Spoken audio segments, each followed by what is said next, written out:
everyone, my name is Chicky and today I have for you all the books I read in January. So I finished a total of 10 books in January, 5 audiobooks and 5 physical books, which was unexpected. And I read a total of just over 4,500 pages. So that's pretty great. And also 5 of the books were rereads, 5 were new to me, and 8 of them were fantasy and 2 contemporary.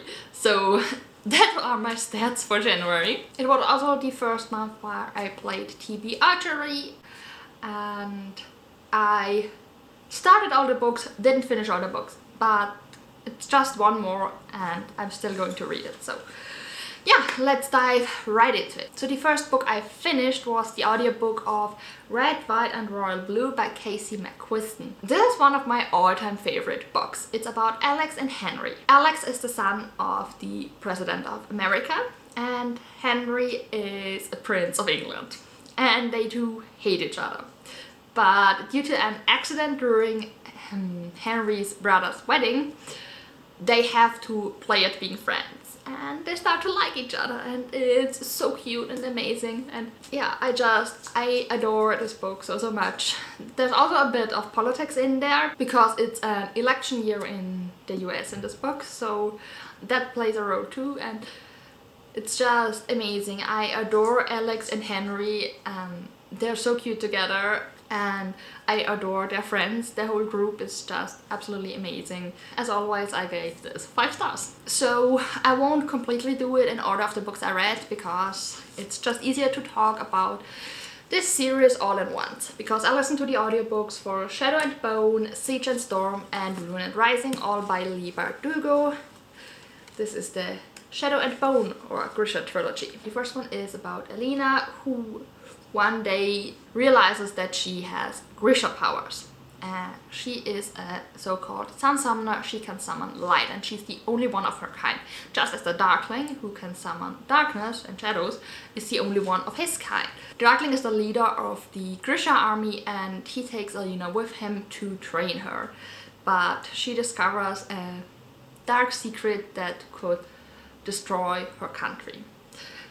The first one is basically her learning about her powers and discovering that secret. The second and third one are trying to solve that, to save their kingdom. I reread them in preparation for Rule of Wolves, which is the second book in the Nikolai duology, and in preparation for the Netflix series. Because while this is a series in and of itself, there are 2 more series set in the same universe which at least partly talk about the same characters. So I reread all of them. So yeah, they're not my favorite YA fantasy books. Everyone is in love with the Darkling, and while I like him as a character, in this instance I'm not loving him as much as everyone else does. And then Elena's childhood best friend Mel, I don't like him that much as a character, honestly. I think he could have been done better. The other creatures are definitely the most interesting characters in this book. Overall I liked it, but I'm not that blown away by those books, so I gave each of them 3 stars. So then the first physical book I finished, and actually first book I started this year, is The Invisible Life of Eddie LaRue by V.E. Schwab. BookTube has been raving about this book since it came out. It's about Eddie, who during the 18th century made a bargain or a deal with a devil, and now she is immortal, but everyone forgets her. Everyone she encounters forgets her the second they turn away. So it's a very lonely life. She's lived 300 years now and suddenly she meets this boy who remembers her. Yeah, and it jumps between the times. It tells her story from the beginning and from meeting this devil for the first time and a lot of the meetings in between, and then it tells the story of her and Henry right now. And I absolutely love this book. I love the concept of forgetting and the way Eddie and Henry deal with Henry remembering her, but Henry's friend not remembering her, which is very interesting, and her relationship to the devil is also very great. I'm really intrigued by him actually. So yeah, I really like the whole theme of the book. I like the atmosphere, I like the characters. I gave it 5 stars. Next, I read a fantasy book by a German author. It's called Die Alchemie des Kalten Feuers by Nathan Winter. You could roughly translate it to The Alchemy of Cold Fire, I think.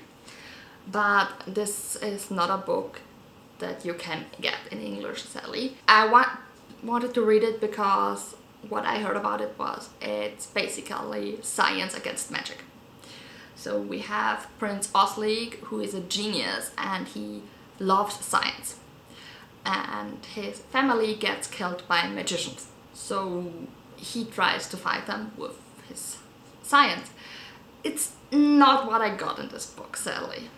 There wasn't that much science, and although there was more magic, but also not as much as I would have expected, and this fight, science and magic, doesn't really happen.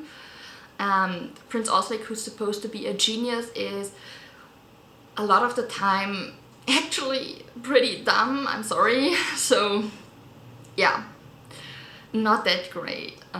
There are some characters in here which I absolutely love. There is this little girl that Oslic takes care of after he saved her, who is absolutely amazing.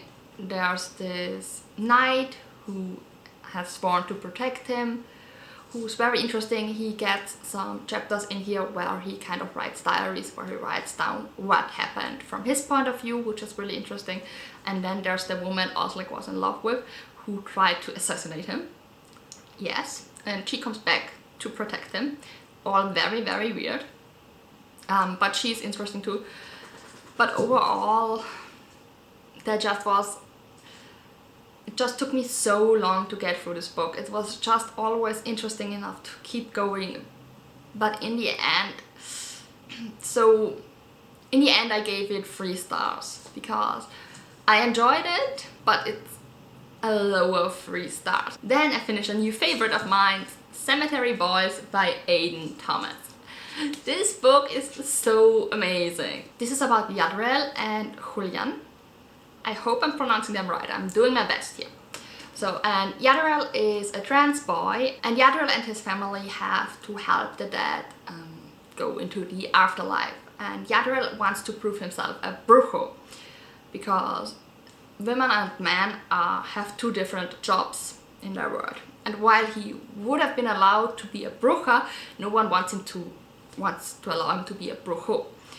So he decides to prove himself by summoning the spirit of his dead cousin Miguel. But when he does that, it's not his cousin that appears, but Julian, who is his school's bad boy. Together they try to figure out what happened to Julian so that he then can go into the afterlife. And yeah, it's a male romance. It's so adorable, so cute.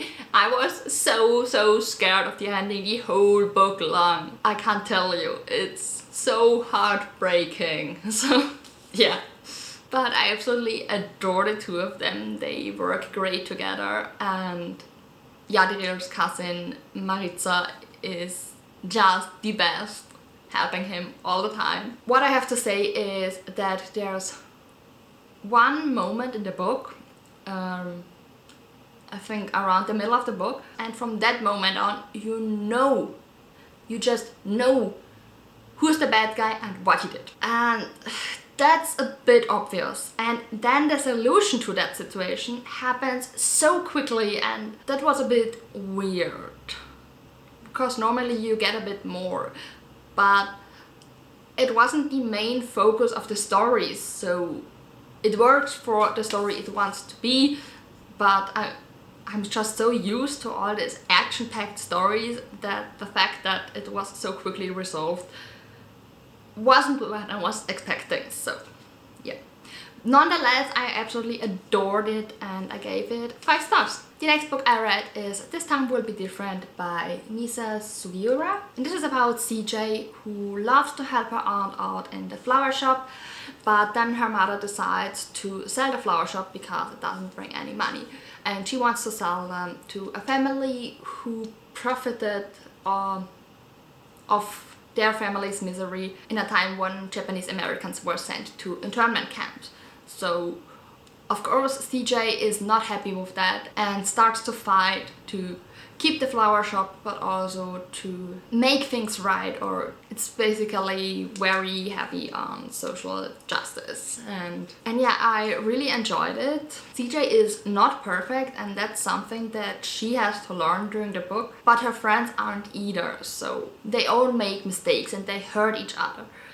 And normally you have this one person that you don't like in a book because they're doing everything wrong, and you don't have this in this book because they all do things wrong at one point or another, and they all hurt each other, which makes this a very real book. And the topic of the Japanese American internment is also a very important topic, especially for America, but it was very interesting for me to read too, because I wasn't even aware of that. Because I live in Europe, I have no idea about American history. So yeah, in the end I gave this 4 stars. The next book I read is Heart of Thorns by Brie Barton. This is a fantasy book set in a world where women have magic. Not all women, but some of them, because they are half demon or something like that. So all the women have to wear gloves at all time, and basically they're very oppressed. And our main character is Mia, who is the daughter of the captain of the hunters who hunt dead women, who are called Gwyrek. And she just wants to become a huntress herself, but then her father marries her off to the prince. And she doesn't want that, so she decides to run away, and while doing that discovers that she herself is a Gwyrek, that she herself has magic. I love the concept of the book, of the story, but it all happens very fast.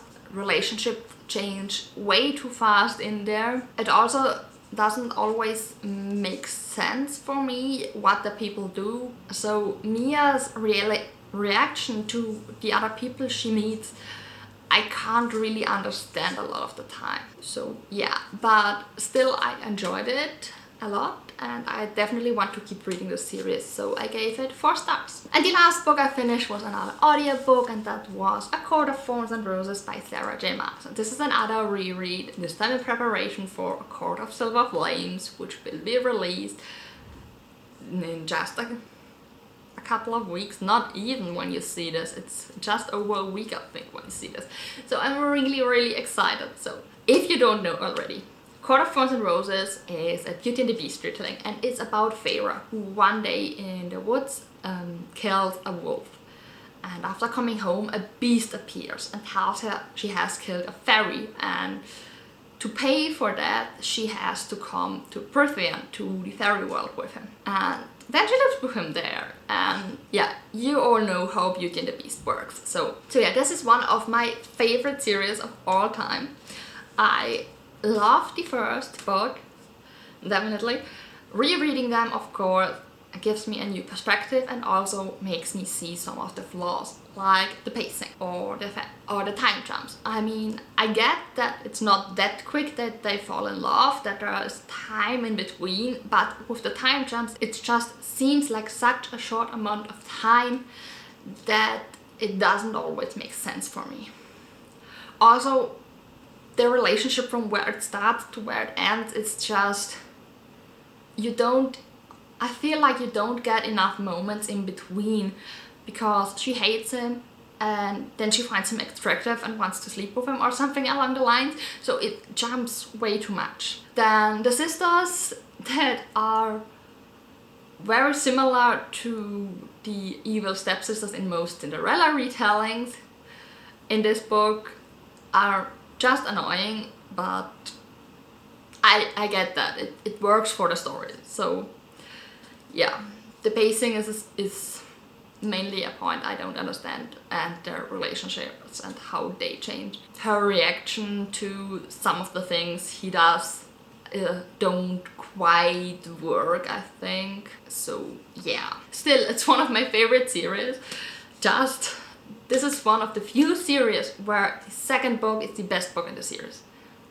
Actually, I think I've never read a series where I would say that. Normally the second book is the weakest. But in this trilogy, I love the whole trilogy, but the first one is not my favorite, so it gets 4 stars. I hope that made sense. But yeah, those were the 10 books I finished. Then I also started Scythe by Neil Shusterman, which I really enjoy so far, but I will tell you more about my thoughts on that in my February wrap-up. So if you've read any of these books, let me know down below what you thought, and I'll talk to you in my next video. Bye!